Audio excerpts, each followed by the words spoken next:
ஆச்சி மிளகாய் தூள் வழங்கும் மணிச் செய்திகள். இணைந்து வழங்குபவர்கள் அரசன் சோ.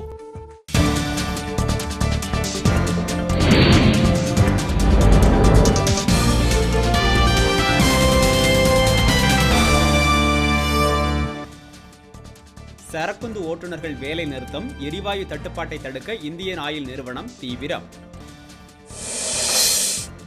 கப்பலில் இருந்து புறப்பட்டு இலக்கை தாக்கும் இந்திய கடற்படையின் LRSAM ஏவுகணை ஆய்வு வெற்றி. முதுபெரும் தமிழறிஞர் தமிழண்ணல் மறைவுக்கு பாமக நிறுவனர் மருத்துவர் ராமதாஸ் இரங்கல்.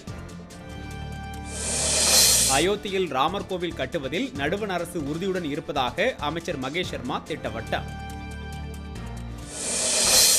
கரும்புக்கு நிலுவைத் தொகை வழங்காததை கண்டித்து மயிலாடுதுறை அருகே மறியலில் ஈடுபட்ட விவசாயிகள் கைது. பாமக கிழக்கு மண்டல மாநாட்டில் பங்கேற்க வருமாறு விழுப்புரம் மக்களுக்கு கோகா மணி நேரில் அழைப்பு. சென்னை வெள்ள சேதத்திற்கு அரசு தனியார் நிறுவன ஆக்கிரமிப்புகளே காரணம் என நல்லக்கண்ணு குற்றச்சாட்டு.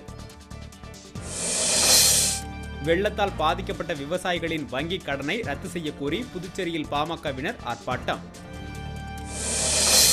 மேட்டூர் அணையில் இருந்து கூடுதல் நீர் திறக்கப்பட்டதால் சுரங்க மின் நிலையத்தில் உற்பத்தி அதிகரிப்பு. வளிமண்டல மேலடுக்கு சுழற்சியால் தென் கடலோர மாவட்டங்களில் மழை நீடிக்கும் என சென்னை வானிலை ஆய்வு நிறுவனம் தகவல். ஆச்சி மிளகாய் தூள் வழங்கிய மணிச் செய்திகள். இணைந்து வழங்கியவர்கள் அரசன் சோ.